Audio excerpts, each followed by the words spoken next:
Vamos fazer a nossa reflexão nesse momento. Nosso planeta realmente convulsiona. Estamos ainda recuperando do trauma dos acidentes naturais que ocorreram na cidade de Petrópolis há menos de 2 semanas, com mais de 200 mortos. Ainda vivemos efeitos de uma pandemia sem sabermos exatamente quais as consequências ainda surgirão em nossas vidas, sequelas desta doença, que é muito nova, pouco conhecida. Mesmo diante disso, nós vemos que as pessoas nem sempre se importam. Passando hoje pela rua, nós vemos pessoas agitadas pelas vibrações do carnaval, buscando de alguma forma evadir de toda a sua personalidade, responsabilidade, sem críticas, não é esse o nosso ponto de vista, apenas uma análise. Vivemos um processo de guerra entre países, pessoas estão sendo dizimadas. É hora de orarmos. Nosso planeta nunca precisou tanto de oração como nesse momento. De corações que pensem numa humanidade como uma irmandade muito grande. E aonde uma criança chorar, sofrer de fome, de frio, de dor, não pode haver paz, Senhor. Não pode haver alegria. Todos nós compartilhamos a mesma experiência. Enquanto muitos anestesiam a razão e se entregam aos excessos, outros ainda estão sofrendo consequências drásticas das mudanças que foram ocasionadas em suas existências. Um dia, Senhor, seremos dignos da paz. Um dia ela será em nossos lares, em nossa civilização, em nossa sociedade, uma realidade. Que saibamos construí-la com nossos pensamentos, com nossa fé, com as atitudes mentais superiores. Quem sabe, Senhor, o mundo de regeneração que tanto aspiramos e que parece a cada dia mais distante, porque nossas ações não qualificam a humanidade para que possam viver num mundo melhor. Permita, Senhor Jesus, que nesses momentos de prece, nesses momentos de doação, nós possamos, acima de tudo, começar a construir esse mundo de regeneração dentro de nós, para que nos nossos atos ele seja apenas o reflexo das almas que começam a se encontrar e começam a compreender a vida. Abençoe nosso grupo de estudos, Senhor, permanecendo conosco hoje, agora e sempre.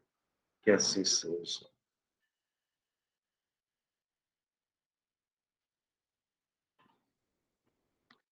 Então, muito boa noite a todos. A gente fica muito feliz, né? Nós temos alguém que levantou a mão, se quiser falar, fique à vontade, só abrir o microfone.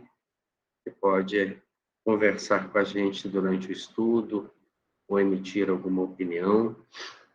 Eu gostaria desde já de pedir desculpa pela voz, que já não é agradável, mas ainda está um pouco, né, diferente por causa do resfriado que a gente viveu essa semana. Mas tudo isso é secundário. O importante para a gente é a mensagem, é a reflexão. Nós estamos encerrando o capítulo 4 do livro Devassando do Invisível. E no encerramento desse capítulo, há 6 itens conclusivos que Ivone Pereira fez a respeito de toda a experiência que ela viveu dentro deste capítulo. O primeiro nós chegamos até a ler na semana passada, mas nós vamos ler novamente para fazermos esse fechamento desse capítulo. No primeiro, ela diz o seguinte: que estados espirituais, entre parênteses, mentais e vibratórios, como os referidos nesta narrativa, lembremos que ela está narrando um encontro com 10 entidades inferiores que estavam dentro de uma sala. E nessa sala elas viviam do remorso, da consciência de culpa. E estando nesse ambiente onde para elas as experiências vividas passavam como se fosse um filme, elas sofriam bastante pelas suas escolhas, pelas suas dificuldades. Não tinham coragem de romper com aquele quadro triste, porque para romper tinham que enfrentar a própria realidade. Do lado de fora da porta daquele quarto, ele dava para um cemitério onde vísceras, pedaços de cadáver e até mesmo cadáveres insepultos estavam se decompondo. Justamente era a consciência de culpa projetada no meio onde estava. Do outro lado havia uma serviçal, um espírito evoluído que ali estava em trabalho de assistência àqueles espíritos e trabalhava cozinhando para eles, para que eles tivessem algum tipo de alimento, já que eram espíritos muito materializados, quase com as mesmas sensações do corpo físico, e sofriam muito pela fome. Estavam ali diante de um sofrimento muito grande, aspirando algum tipo de alimentação. E quando eles então recebiam um prato que era feito, né, com leguminosas, com hortaliças, com aroma muito bom, e eles iam se alimentar, a própria consciência plasmava naquele prato, né, as vísceras humanas das suas vítimas. Então eles não conseguiam se alimentar e ficavam naquele sofrimento contínuo. Esse espírito explicou para Ivone que nada daquilo era real. É apenas um mundo de projeção, porque tudo que está à nossa volta projeta a nossa intimidade. Observemos a casa de uma pessoa. Se essa casa é totalmente bagunçada, se a mesa de trabalho dessa pessoa é totalmente desorganizada, é porque essa pessoa, no seu íntimo, também é desorganizada. Ela, às vezes, ainda está em processo de organização. Se o lar de uma pessoa é um lar desequilibrado, violento, aonde você tem uma série de palavras de baixo teor, é porque o íntimo dessa pessoa também é assim. E no mundo espiritual isso fica muito claro. Os espíritos projetam a sua intimidade e se reagrupam por processos vibratórios. Daí nós vamos ter regiões inferiores bastante densas, nós vamos ter os abismos, as trevas, o umbral, as regiões intermediárias, as colônias espirituais, e assim sucessivamente. Nosso planeta hoje, vivendo um processo de guerra, é a projeção de espíritos bélicos, de espíritos beligerantes, que projetam ainda, né, que através da força, da imposição, do grito, da humilhação, vão conquistar em território aquilo que lhes falta em profundidade. Nós precisamos refletir que, enquanto esta for a nossa realidade, nós estamos muito distante da regeneração.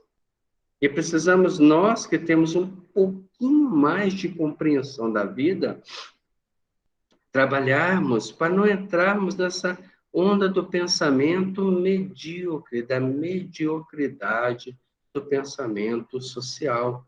Nós devemos pensar diferente, entender os espíritos que ainda estão em dificuldade, que precisam da violência para se impor, para se assegurar. E ela começa falando para nós justamente disso. Perdão. Que esses estados espirituais, mentais e vibratórios, como os referidos na narrativa, nessa história que a gente fez um breve relato, geralmente são insolúveis no além. Eles não se resolvem no mundo espiritual.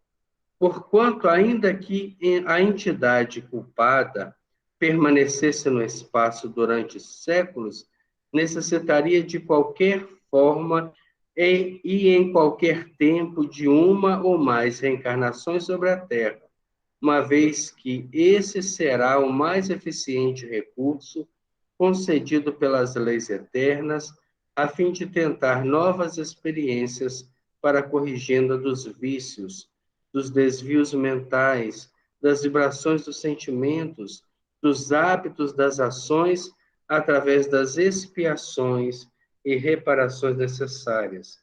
Expiações e reparações que ao culpado acompanharão como resultado lógico dos feitos passados, como repercussão moral da desarmonia com a justiça e o dever. Primeiro tópico ela fala para nós. O estado inferior do espírito culpado de consciência de culpa não se resolve apenas no mundo espiritual. Pegamos, por exemplo, as obras de André Luiz. No livro Libertação, nós vamos estudar a história de Gregório. Gregório não nada mais é que o Papa Gregório, que ficou por 1000 anos trabalhando no mundo espiritual em regiões trevosas, julgando, condenando, instituindo a sua lei, para que depois de todo esse tempo ele se cansasse e pudesse vir a reencarnação sob os braços caridosos de Matilde. Nós vamos ver no livro Ação e Reação, também de André Luiz, a história de Sabino e Poliana, sua mãe. Eles que foram quase que expulsos, Poliana, né, da sociedade, porque ela tinha um filho deformado, uma criança muito feia, um anão paralítico, com deformidade mental, com expressões totalmente disformes, e ela vivia em completa miséria num casebre, né, separado de todos, junto a uma mata. E ali ela dormia em cima de uma esteira na relva, e aquele, né, homem criança, aquele anão paralítico, dormia ao seu lado, exalando odores fétidos. Mas o que era aquilo?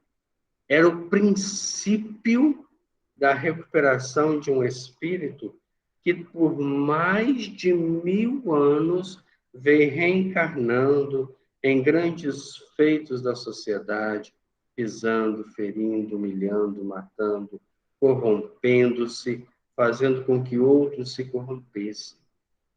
Então, nós precisamos da reencarnação para viver a transformação do espírito. A compreensão da vida começa quando a gente olha para as nossas dificuldades e fala: Senhor, não tem dificuldade nenhuma.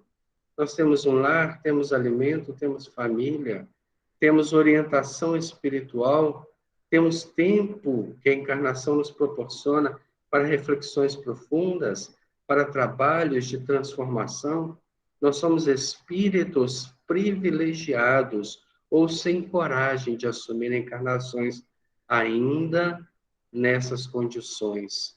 Talvez nós estamos nos preparando nesta vida com toda essa informação, com todo esse tipo de argumentação que a doutrina espírita nos permite, para que novas encarnações, quando vierem, nós possamos ter um preparo para enfrentarmos o passado, que todos nós temos e que ainda está em condições de ser reparado.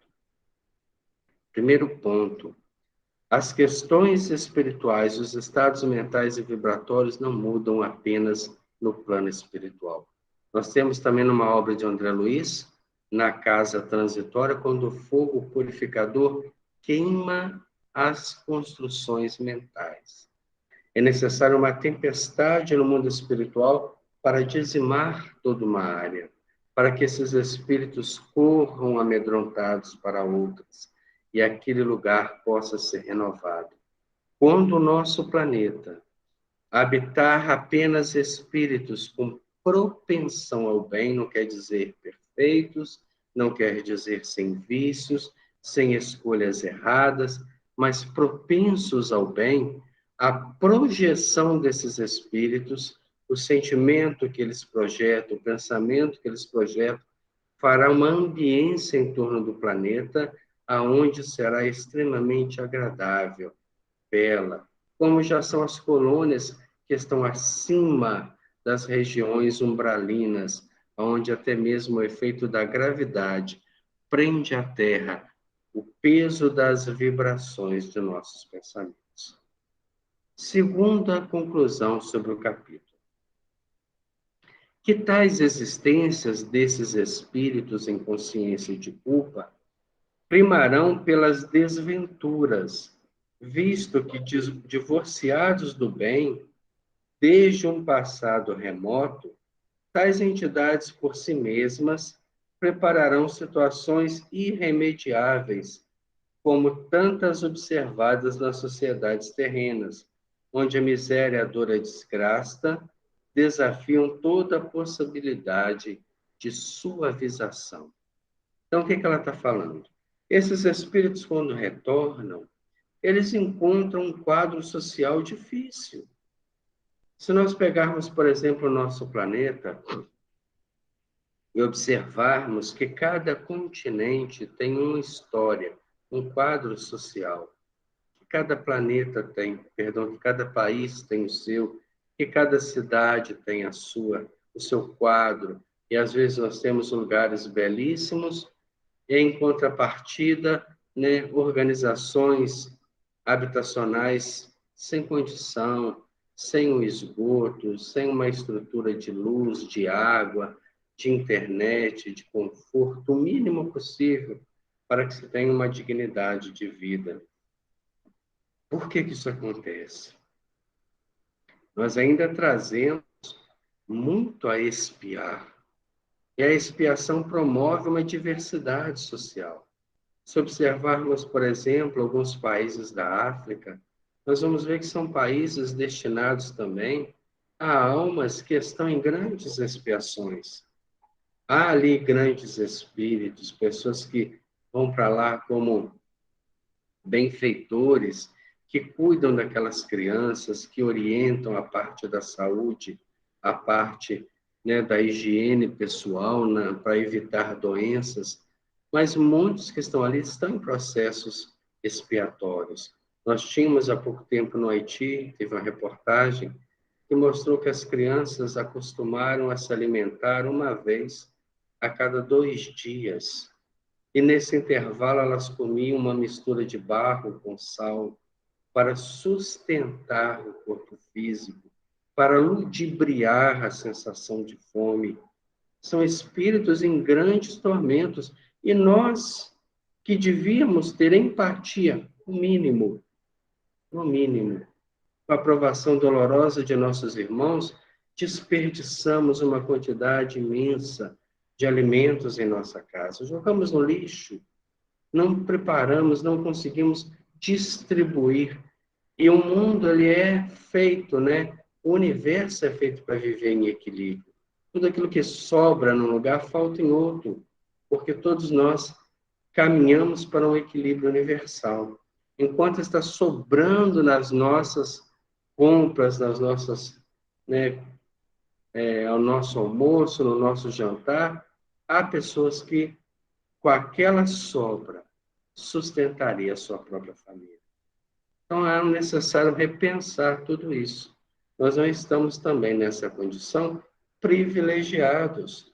Se nós não estamos na provação, nós temos o hábito de ajudar quem está. Nós temos a obrigação, para não necessitar reencarnar na privação de tudo, a aprender a dar valor àquilo que não tem. Terceira conclusão que ela chega. Que, às vezes, almas muito culpadas poderão ingressar em níveis sociais algo elevados. Às vezes, aquelas almas com grande dificuldade reencarnam num nível social elevado, de possibilidade, desde que reencarnada entre devedores idênticos, processo de afinidade e sintonia, ou entre corações generosos que se prontificam a auxiliá-la pelo amor de Deus, renascendo então como seria de esperar, enfermiças, nervosas, retardadas, auto-obsidiadas, porque de alguma forma elas vão trazer reminiscências do desequilíbrio que tinham no mundo espiritual. Pois psiquicamente enfermas, Suas mentes estenderão até ao novo envoltório carnal os prejuízos ocasionados pelo pretérito de erros e de remorsos, verdadeiros pesadelos seculares para que o delinquente em trabalho de recuperação. Lembremos que o perispírito é um corpo energético. Está sob o comando da nossa mente. E toda ação mental há uma descarga de energia através da manifestação do pensamento e da absorção dessa energia pelos centros de força. Quando nós desequilibramos na saúde orgânica, perispiritual, quando nós nos permitimos excesso, nós acabamos assimilando essa energia e essa energia começa a desestabilizar as células do perispírito. Assim começa o processo de doença. A criatura, às vezes, se permite uma série de excessos e aquele desequilíbrio vai se plasmando, somatizando, a se caracterizar, a se calcificar no corpo físico num processo de doença.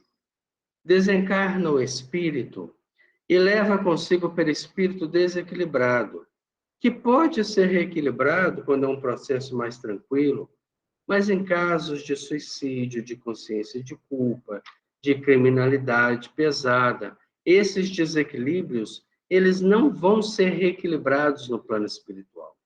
E quando eles plasmarem um novo corpo, a região desestruturada, desequilibrada do perispírito vai plasmar um corpo deficiente. Ou, às vezes, deixa de plasmar um membro, um órgão, que vai tornar aquela pessoa incapaz, incompleta, uma pessoa dependente. Tudo isso porque ela é herdeira da sua própria construção mental. Então, esses espíritos que estão nesta casa, que estão ali revivendo todo aquele crime, quando reencarnarem, vão trazer consigo alguns traumas, que pode ser desde um trauma neurológico, desde um estado de excitação nervosa, de depressão profunda, de melancolia, de convulsão, de epilepsia, a um estado de demência, de paralisia mental, de dificuldade de raciocínio, de retardamento. Tudo isso é para o espírito uma questão de recomposição. Da mesma forma que a reencarnação de Sabino, no livro citado Ação e Reação, é uma reencarnação dolorosa, é para ele uma grande experiência, porque naquele momento ele não está avançando, mas está sendo esquecido pelos seus perseguidores do mundo espiritual. Alguns, sentem até pena de ver aquele homem que era tão importante nas cortes, agora preso a um corpo totalmente sem nenhum tipo de expectativa de vida útil. Talvez alguns de nós possa vir a merecer encarnações como essa. Mas nos candidatamos a vir, bem, para prestar uma orientação, para trabalharmos, para ajudar aqueles que passam dificuldade. Por isso, aproveitar bem a vida é uma grande vacina contra o mal. Quarta conclusão das 6 que ela coloca. Que assim se arrastarão até suas condições gerais, lhes granjeiem valores pessoais bastantes para as responsabilidades das realizações. Quando então entrarão a construir no sentido do bem, refazendo o que destruíram e alvitaram, coloniados com o mal. Então, o que ela quer falar para nós? Que essas experiências, elas são importantes para que o espírito aprenda a valorizar. Aquele que desvalorizou o dom da visão numa vida, pode vir cego na outra, com deficiência visual, com limitação, para que ele possa aprender a valorizar aquilo que ele não tem. Porque se ele tem o talento e não valoriza, olha a parábola aqui que fala, retira daquele e dê o que tem mais. Dar-se-á aquele que tem e tirar-se-á daquele que pareça ter. Aquele que não sabe trabalhar com o talento, perde ele. Seja ele a voz, seja ele a capacidade de ouvir, de enxergar. de andar. Então, essas provações existem no sentido de nos fazer crescer. Quando nós crescemos, já não precisamos mais dela. Penúltima conclusão. Que tais dramas comumente terão por palco a própria terra, visto que se em seus âmbitos sobreviveram as quedas para o mal, igualmente aí se efetivará a ascensão para o melhor.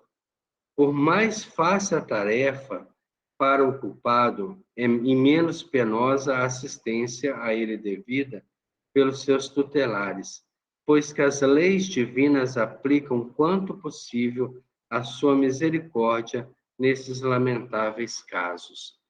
Então, quanto mais a criatura trabalha, menos ela sofre. E aí a gente pode ter uma visão muito diferente da realidade. Primeiro, ela cita que a terra vai ser o palco, porque nas palavras de nosso Senhor, ninguém sai deste mundo sem pagar centil por centil. Então, se nesta vida eu não estou me endividando, eu começo então a quitar. Nós temos também no livro Ação e Reação a história de um trabalhador espírita, de uma pessoa muito boa, trabalhava ativamente, que tinha adotado uma série de crianças que eram um trabalhador de ponta que sofria, né, tinha um problema de psoríase crônica, que sangrava, mas ele estava ali firme, ele trabalhava fazendo palestras, ele trabalhava na assistência social, foi abandonado pela esposa, mas não se abateu, continuou no seu messianato de vida, e lá na frente, né, foram abandonados mais 2 órfãos à sua porta. E ele que já tinha toda essa vida de renúncia, essa vida de trabalho, ele abraça aqueles órfãos, põe na sua cama e começa, né, a continuar trabalhando. E as pessoas perguntam, poxa, mas será que isso é vida? Será que realmente ele está aproveitando a vida? Com certeza. Esses 2 últimos que foram colocados eram 2 inimigos espirituais que ele ainda tinha, que talvez recuperar numa outra existência, mas ele fez tanto jus nessa que eles anteciparam esse pagamento.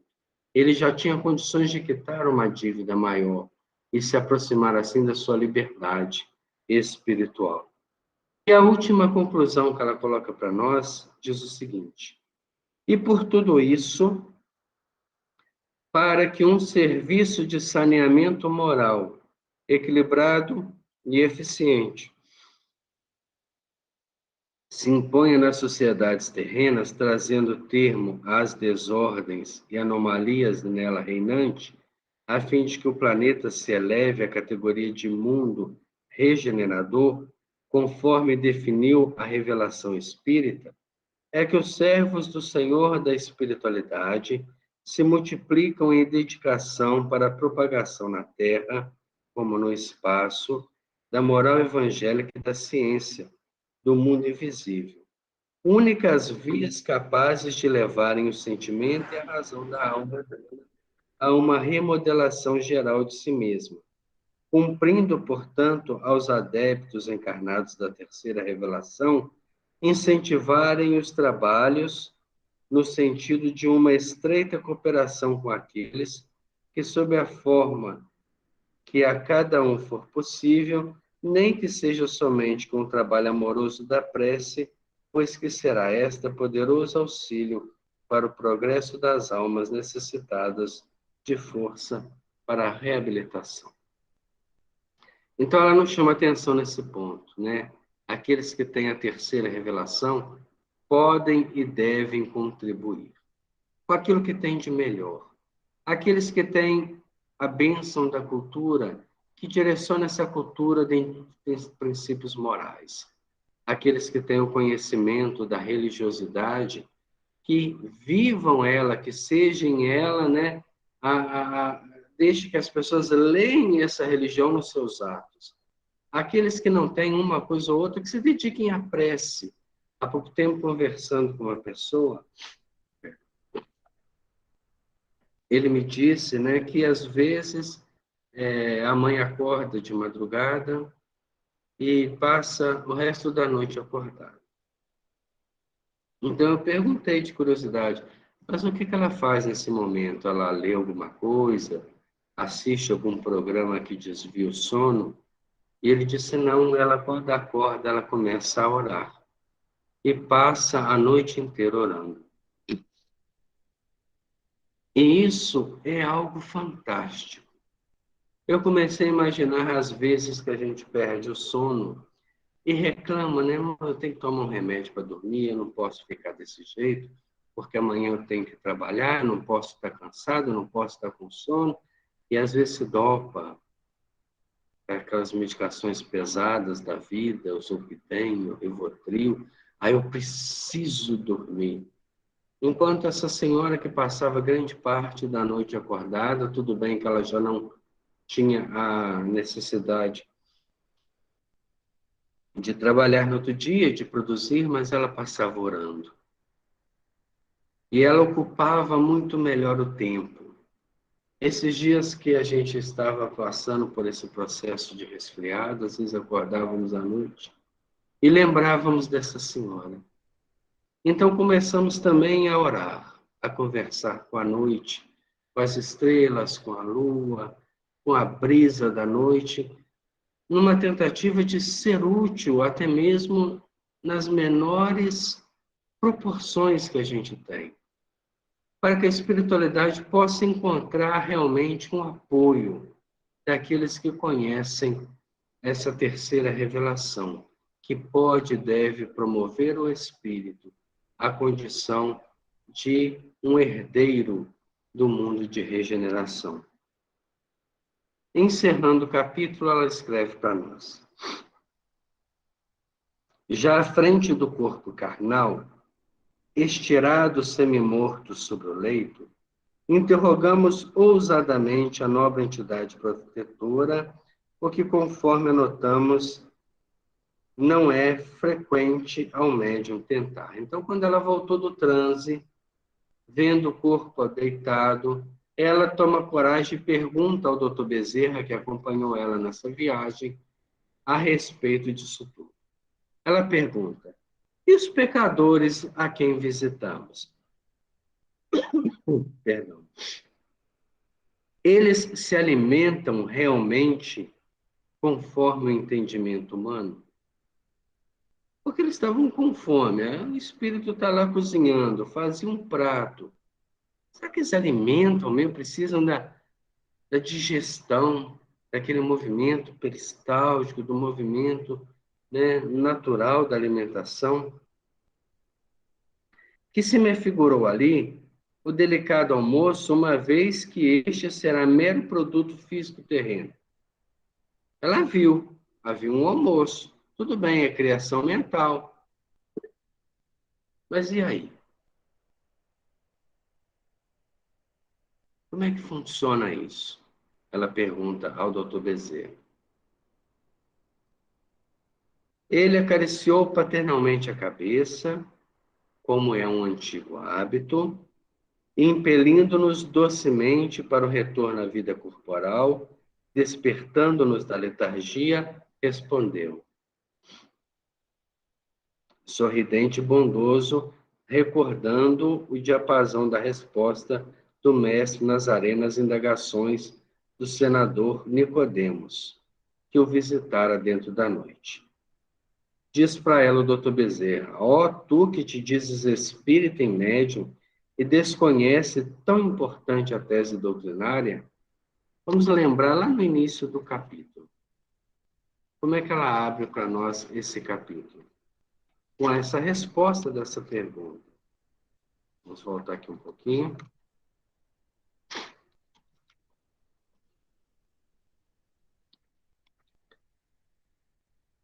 Ela tira a pergunta do Livro dos Médiuns, capítulo 8, do Laboratório do Mundo Invisível. A pergunta diz o seguinte: então poderia também o espírito fazer uma substância alimentar? Suponhamos que tenha feito uma fruta, uma iguaria qualquer. Se alguém pudesse comer a fruta ou a iguaria, ficaria saciado? A pergunta é de Allan Kardec. O que ele está perguntando? Se os espíritos, eles atuam no fluido universal com o pensamento, se eles quisessem fazer uma comida, uma fruta, o exemplo que ele dá, e alguém comesse essa fruta, é encarnado ou desencarnado, não tem diferença nisso. Eles podem materializar ou podem deixá-la no estado quintessenciado.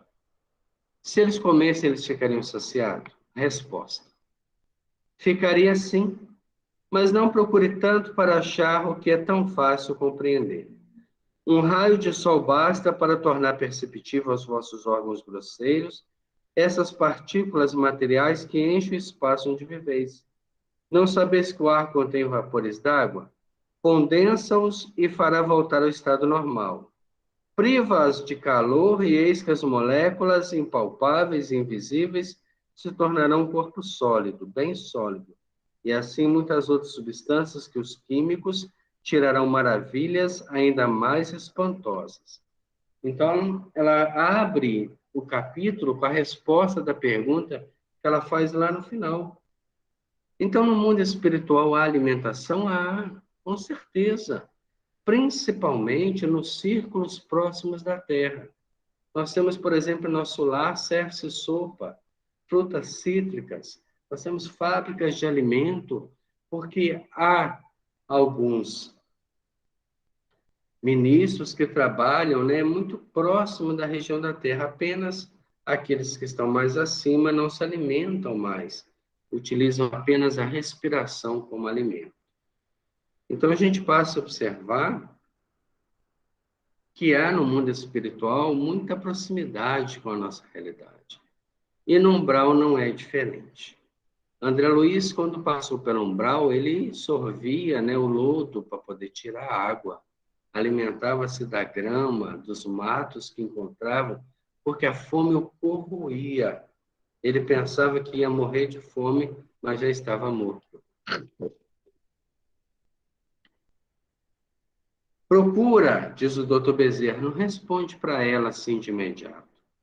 Relê com atenção e encontrarás a resposta à pergunta feita. De outro modo, por acréscimo de misericórdia concedida pela lei da criação aos sofredores e desajustados espirituais, teremos o direito de prover certas necessidades imaginárias que, como espírito, já não poderão sentir, mas que a mente conserva pelo seu retardamento evolutivo. Então, quando desencarnarmos, nós vamos sentir fome? Vamos. Vamos sentir frio? Vamos. Calor? Vamos reclamar do calor, vamos reclamar do frio, vamos sentir necessidades fisiológicas ainda por um tempo, até que aos poucos a gente consiga se libertar dessas sensações. Isso pode demorar? Pode. Isso pode levar muito tempo? Depende. Depende daquilo que a gente leva de informação e como aplicamos essa informação na nossa própria vida. E o faremos de bom grado, diz Dr. Bezerra, até que se reequilibrem as suas impressões, reconfortando-os, serenando-os para o advento do verdadeiro raciocínio de que resultará a adaptação ao estado espiritual. Por isso, há espíritos que bebem. Se tinham pessoas que bebem, eles não vão pegar o copo e virar, mas eles sorvem aquele aroma, eles sugam a ação do álcool. Nós que conhecemos um pouco de trabalhos espiritualistas, tive a oportunidade de ver certa vez um médium incorporado tomar quase que meio litro de cachaça e terminar o culto sem nenhuma alteração fisiológica aparente. Naquela simbiose com aquele espírito que se dizia ser um guia, ainda muito preso às questões materiais, ele bebia cachaça. O espírito sorvia a ação do álcool, mas, em contrapartida, os efeitos maléficos do álcool sobrecarregam o organismo do médium. O médium vai sofrer o desgaste dos órgãos, porque por mais que o espírito possa retirar o malefício, o mal-estar, ele não vai retirar o efeito do órgão fisiológico que recebe aquele ingrediente alcoólico, aquele fungo, aquele outro tipo de adereço que se usa. Então, a gente acaba dividindo responsabilidades com isso. Os espíritos utilizam pessoas que bebem para sustentar seu vício. Livro Sexo e Destino, de André Luiz, quando nós temos um caso de 2 espíritos que esperavam que o dono da casa chegasse em casa e o instigavam a beber para satisfazer o vício que também era deles. Espíritos estimulam pessoas a fumarem. Tem pessoa que acorda no meio da noite para fumar. Está dormindo o corpo físico, mas os obsessores estão lá, necessitando, né, abrandar aquela carência, aquela vontade, aquela volúpia.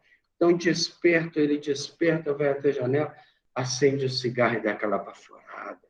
E os espíritos que fumam junto com ele também sentem esses efeitos, as drogas adictíveis, o sexo, latria, todas os excessos que se permitem à humanidade alimentam paixões dos espíritos. Por isso nós estamos nessa simbiose de uma sociedade doente, à sua volta, espíritos doentes. No dia seguinte, diz Ivone Pereira, impressionada, iniciávamos novas consultas às obras citadas à procura de uma base para que se acabar de passar. Perdão. Para o que se acabava de passar. E encontramos com efeito resposta à pergunta feita ao desvelado instrutor, também a tese para estas páginas. A resposta foi a pergunta com a qual ela abriu esse capítulo. Um capítulo muito rico que deixou para nós um grande ensinamento. Seremos no mundo espiritual aquilo que já somos intimamente. As pessoas que já são propensas ao bem também serão propensas ao bem. Aquelas que são imediatistas, aquelas que são materialistas, aquelas que se alimentam daquilo que é de pior na sociedade, caminharão para lugares onde os espíritos também agem dessa forma. Aqueles que já têm vontade de crescer espiritualmente, estão vinculados a grupos de estudos, caminharão para isso. E a vida não muda. Cada um caminha na sua própria, como diz André Luiz, né, no livro Nosso Lar, no seu próprio drama ou na sua própria comédia. E aí nós vamos começar o capítulo 5 desta obra. Nós já estamos no meio da obra. É uma obra que agora adentra uma profundidade de reflexão muito grande. Nós estudamos um capítulo pesadíssimo da obsessão. E agora nós vamos ver o processo obsessivo dentro de casa. Quem de nós tem alguém obsidiado em casa? Ah, eu acho que a minha esposa é obsidiada, meu marido é obsidiado, meu filho é obsidiado. Todos nós somos. Nós somos cercados por nuvens de testemunha, dizia Paulo de Tarso.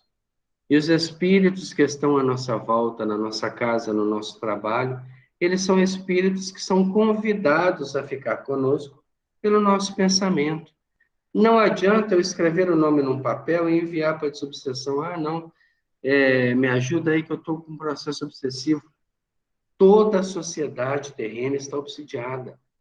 Não há a mínima dúvida. Agora, como se lida com isso? Como nós permitimos que a obsessão interfira na nossa vida é de ação própria.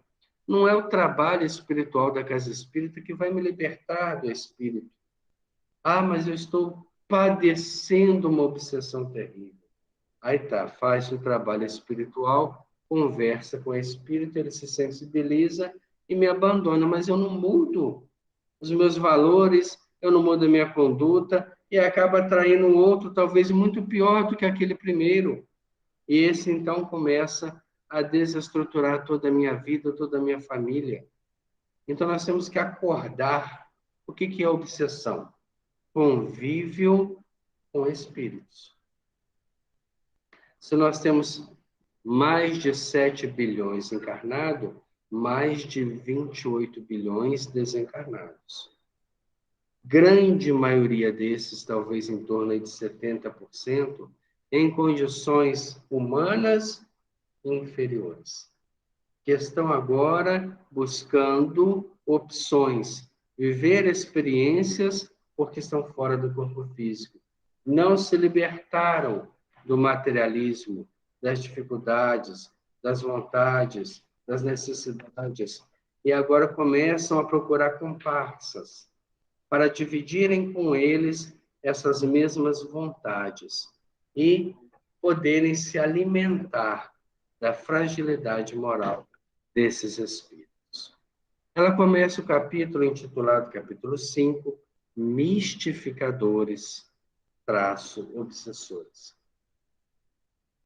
E ela começa com uma definição de Allan Kardec, do Livro dos Espíritos, da pergunta 95, quando ela diz: o invólucro semimaterial do espírito tem formas determinadas e pode ser perceptível?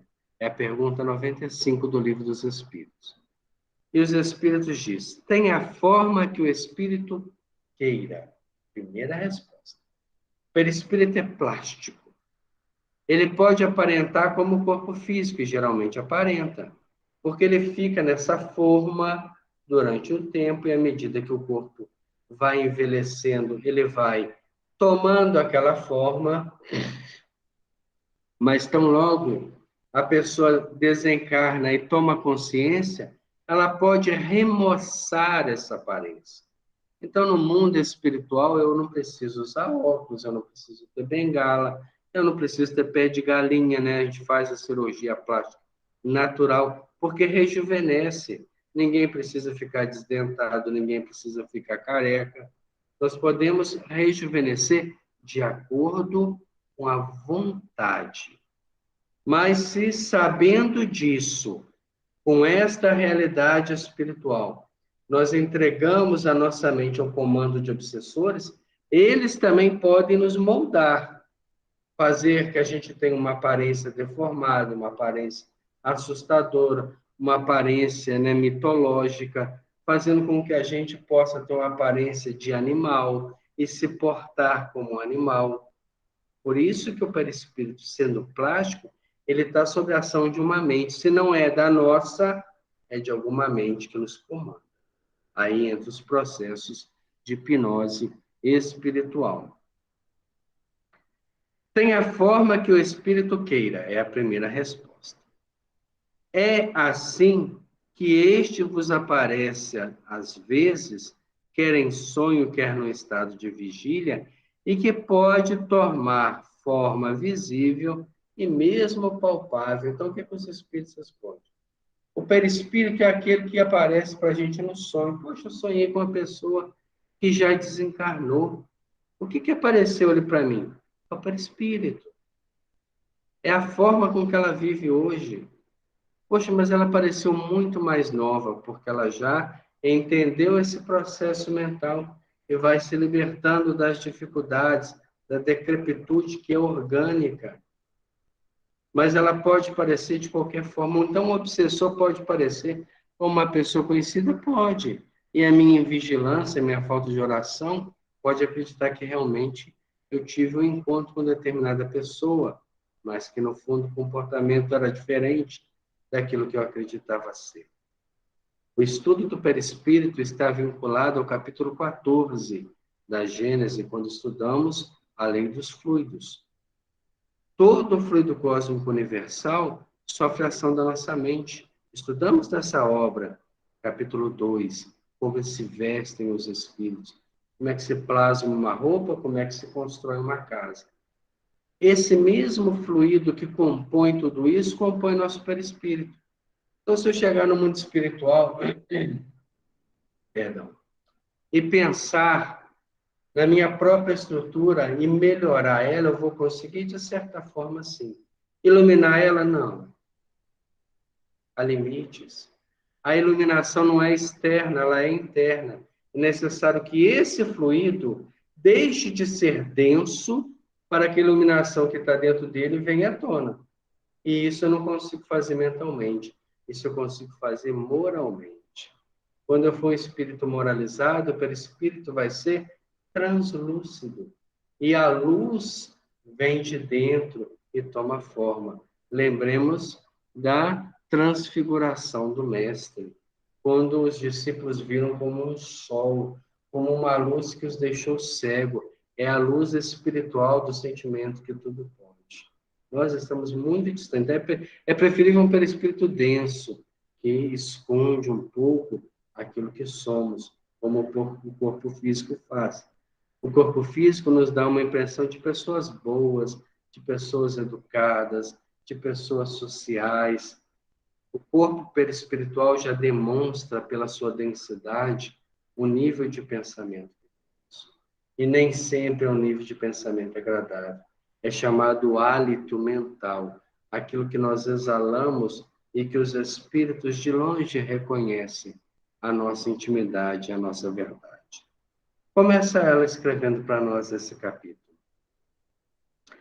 Tão variada é a classe de espíritos mistificadores, desencarnados, que chega a haver confusão com a das entidades obsessoras. Mistificador são aqueles oportunistas, aqueles que mais se divertem, né, do que fazem o mal. O obsessor já é aquele que quer levar vantagem, que quer, de alguma forma, tirar proveito. Pode não ser mal. O obsessor que bebe junto com o bêbado não é um espírito mau. Às vezes até protege o bêbado dos acidentes domésticos. Mas é alguém que está tirando proveito, que está sorvendo o fluido vital, que está se beneficiando como uma planta parasita de uma planta que já está em dificuldade de manter-se em estado vital produtivo. Procuraremos tratar aqui de uma modalidade de mistificadores que poderá também ser considerada especialidade de obsessores, visto que participa uns e de outros. Essas classes de espíritos inferiores, e quem quer aprofundar nisso, nós temos a pergunta de número 100 do Livro dos Espíritos, quando os espíritos fazem uma proposta um tanto quanto aberta, ampla, e separa os espíritos em 3 ordens e 10 classes, todos os espíritos da terceira ordem são espíritos inferiores. E eles têm uma característica que define eles muito bem. Eles têm a predominância da matéria sobre o espírito. Se nós, na nossa intimidade, no nosso dia, né, nós temos um dia talvez aí de 16, 18 horas produtivas, se nessas 16 ou 18 horas a predominância dos valores materiais sobrepõe aos valores espirituais, é sinal que nós somos espíritos da terceira ordem. Espíritos que ainda não estão na condição dos mundos regenerados. Lá serão espíritos da segunda ordem, onde a predominância dos pensamentos é do espírito sobre a matéria. É aquele que sente o impacto, mas não reclama. Procura entender. Mesmo que ele reclama, logo lá na frente ele fala, gente, não posso mais me importar dessa forma. Tem esclarecimento bastante. Conheça a proposta doutrinária. Então ele começa a orar e realinhar o seu pensamento à proposta espiritual. Então ele começa a criar uma predominância do espírito sobre a matéria, até que ele chegue lá no topo, né? Centenas ou milhares de anos na frente, e tenha nenhuma influência da matéria. Aí se torna espírito. Nós vamos parar nesse ponto no nosso estudo dessa noite, e na semana que vem, se Deus nos permitir, daremos sequência ao capítulo 5 da obra Devassando o Invisível. Nesse momento que a gente prepara para entrar em prece, Prece para os desencarnados das tempestades da cidade de Petrópolis. Prece para os desencarnados que partiram pela pandemia da Covid-19. Só no nosso país são mais de 600 mil mortos. Prece para as almas em agonia, que vivem agora um processo bélico, de guerra, de dominação territorial, de interesses outros que não cabe a nós julgar. Prece pelos nossos irmãos, muitos ainda encantados com as festas carnavalescas, com os excessos de toda ordem. Em contrapartida, prece também para os espíritos que estão em grande provação, em grande dificuldade. Vamos fechar os olhos da matéria e abrir os olhos do coração nesse momento. Vamos pedir a Jesus que abençoe a todos os nossos irmãos que partiram, que estão com medo da guerra, que estão, Senhor, alguns iludidos e alienados pelas forças das diversões de mundo. Quantos irmãos também nós temos, Senhor, em dificuldade, em sofrimento.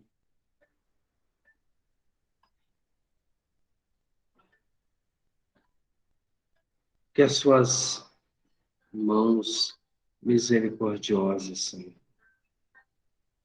estejam sobre o nosso planeta nesse momento. Nessa convulsão de sentimentos e dores, para que a paz, Senhor, não tarde a acontecer. Não aquela paz do silêncio dos canhões apenas, mas a paz do Cristo, que é o trabalho constante, o trabalho de orientação, de determinação, de reeducação do pensamento. Nos momentos finais da nossa reflexão, nós sempre pedimos, Senhor, pelo lar cristão Paulo de Tarso, pelos nossos irmãos que lá estão. Alguns desencarnados que também estão ainda presos à instituição, aguardando familiares que virão buscá-los, Senhor. Que os familiares que estão no mundo maior possam vir buscá-los, sim. Já cumpriram a sua missão. E que aqueles que estão encarnados não se sintam sozinhos, Senhor.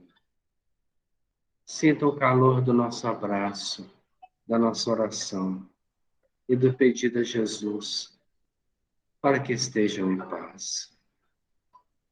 Abençoe os nossos lares, aos nossos companheiros, amigos, pais e filhos, que possamos nós também, Senhor, em oração, integrarmos as falanges de Ismael em benefício de todos aqueles que passam dificuldade. Permaneça conosco, Senhor.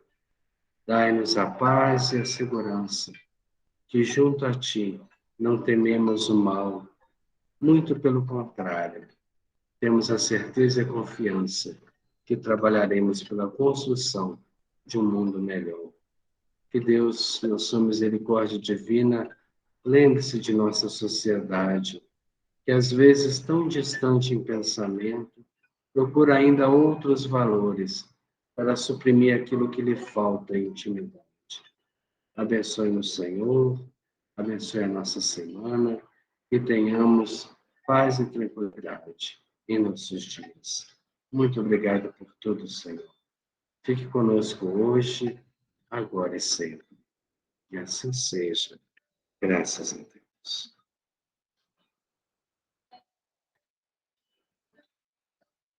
Que Deus possa nos abençoar, abençoar nossa semana.